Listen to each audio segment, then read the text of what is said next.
Good morning, everyone. Welcome to Art Class with Mrs. Lacourse. Today we're going to be making a rainbow. Do you know what colors are in the rainbow? There's red, orange, yellow, green, blue, and purple. Do you know how rainbows are made? Rainbows happen when the sunlight hits water droplets and it creates the rainbow.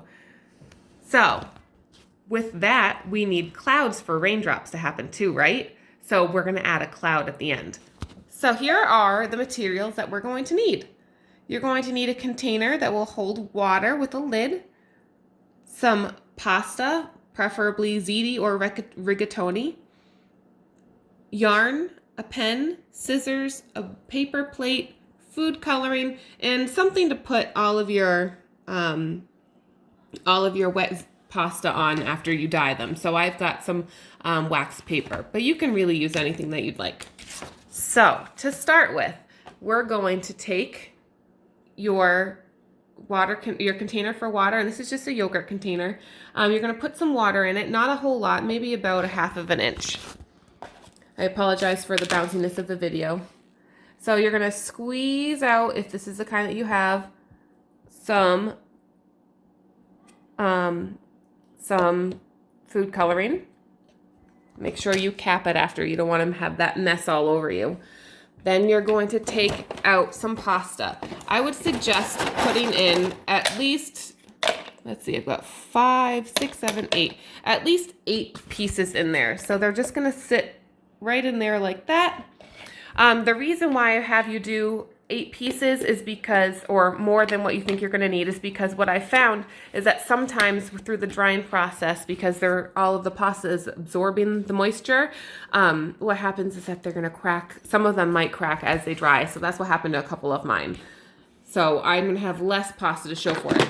All right, so this is where you're going to help your pasta get some color, and you're going to shake it up.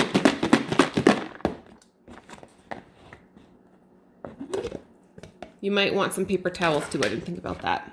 So they're in there, and what I would like for you to do is to let them sit in there for a few minutes just so they can really absorb the water, the colored water. So now that I forgot to get my paper towels, that's why I'm going. So I apologize for this unedited version, but I don't have time to do the editing, and this is just a quick thing for our remote learning situation. So hopefully you guys are enjoying your time with your little ones while you're doing this with them. All right, so once that's done, you're going to rinse out your container, and you can use more than one container. I just didn't want to mess you up and have all that extra stuff to clean up. So you're going to do all of the colors in there. So one thing is, say that you only have the red, orange, and red, blue, and yellow. So those colors are primary colors, which means that those colors you can't make. They just are. So if you want to make the other colors of the rainbow, you just have to mix 2 of those colors together of the primary colors. So if you mix red and blue together, you'll get purple. If you mix red and yellow together, you'll get orange. And if you mix yellow and blue together, you'll get green. I forgot which one I was on. So if you don't have all of those colors, which fortunately I did because, time. If you don't have all of those colors, feel free to mix them. So then what I have is the finished product for me. My daughter and I were working on this yesterday. So we have all of the pieces of pasta here. I ended up with only 4 of each color because mine cracked. Originally, I wanted to have 5, and actually, I lost another one. So what I'm going to do is I'm going to end up hot gluing that piece together. So next, what you're going to do, I'm just going to bring this all over to my workstation now. So they all have to be dry for this next part. So next, what you're going to do, hopefully you can see everything that I'm doing, is you're going to string up all of your pasta. So when I did this, I tied it on like this. So it's right at the very top up here. That way it's easier when it hangs, it holds like that, okay? If yours having a hard time, you can use a toothpick to poke it through. So you're just gonna slide them on so that they're like this. And you're gonna do that with every color.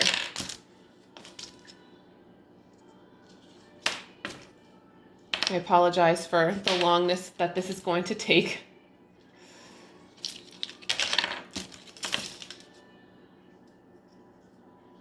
So you can do this along with me. You can fast forward to the next part. I don't like to edit my videos. Like I said, I just, whatever. They're just, it's me, unedited, unabridged.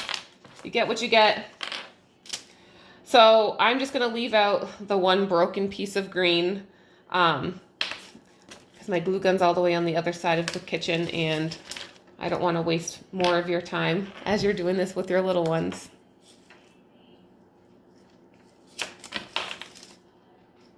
So you might end up doing the initial tying of the first piece of pasta, but it would be really good fine motor skills for your little ones to do the threading.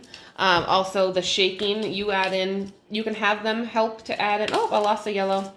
You can help to add in the food coloring, or they can do it themselves and then cover and shake. Have them shake, I mean.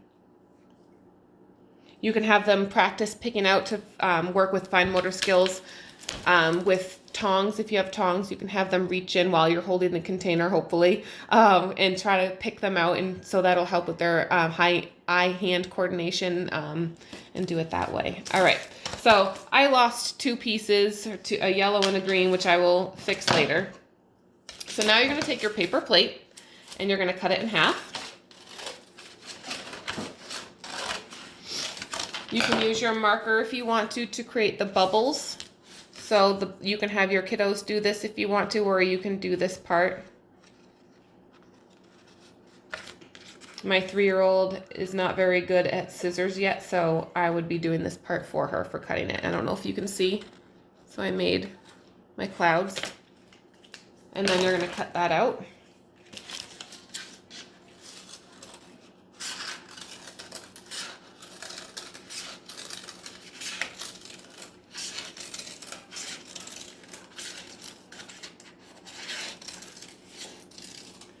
All right, so then you've got your cloud, and then you're gonna poke 6 holes through it. So you can use your scissors. If you've got a screwdriver, that might work too.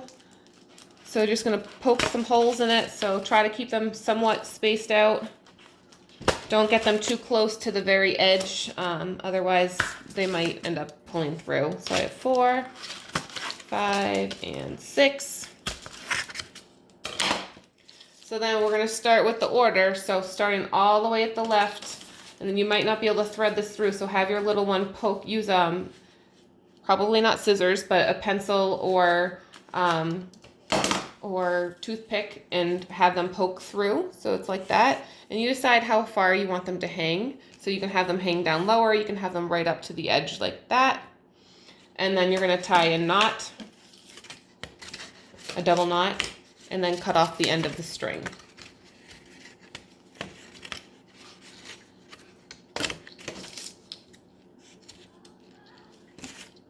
Just like that.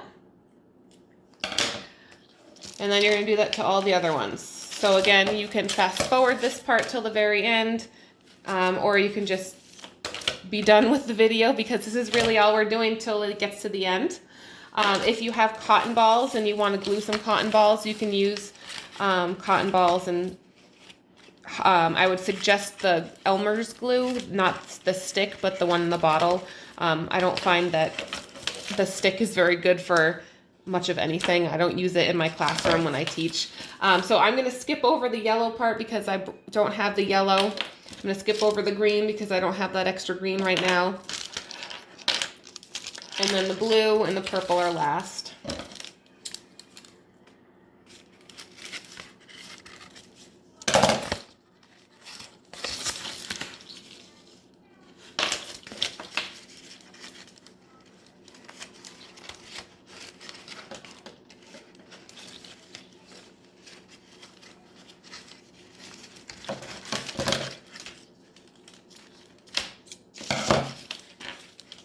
Oh, and one of my purples just broke. So, you know what? Let's bring you over to my glue station, which is in my kitchen counter.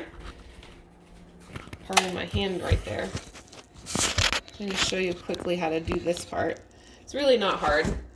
Just have to be careful of your fingers. So you're just going to get the edge like that.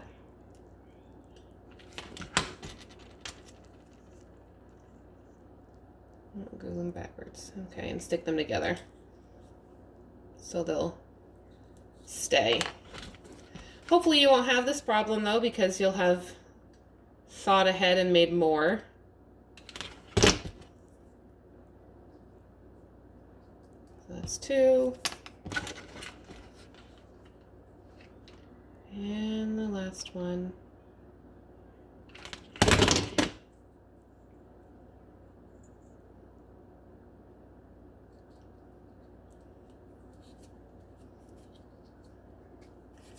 Alright, so just be careful while you're doing that you don't burn your fingers. Alright, so now we're going back.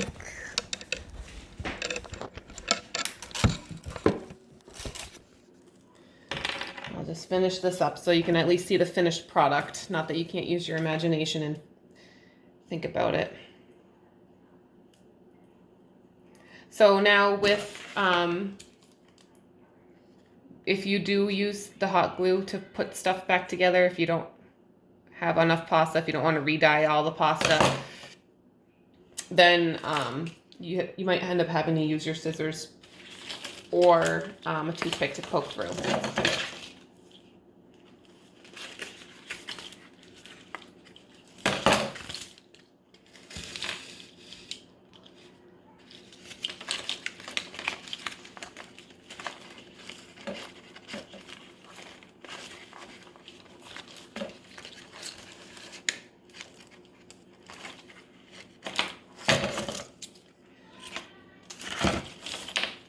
We're getting there.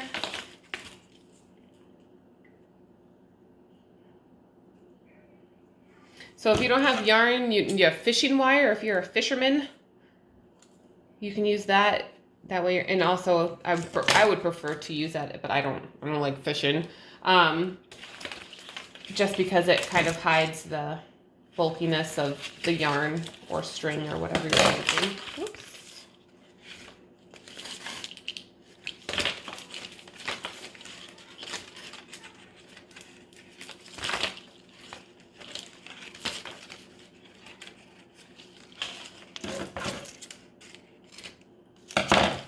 And last one.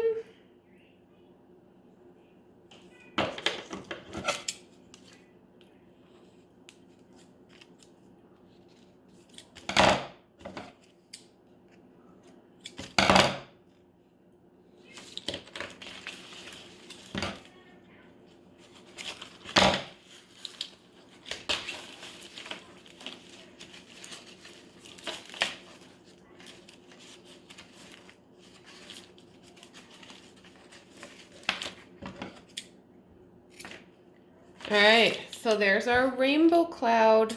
So again, if you wanted to add some cotton balls, you can add some cotton balls on there. You can also poke a hole in the very top so that you can end up hanging it. You need to cut one more piece of yarn. Poke it through.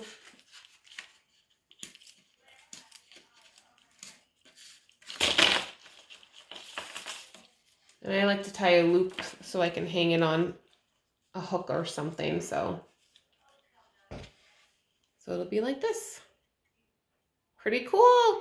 So I hope you guys enjoyed your project and crafting with me. Again, I apologize for the unedited version, but like me, you get what you get. So anyway, look forward to seeing you at the next lesson. Take care, guys. Bye.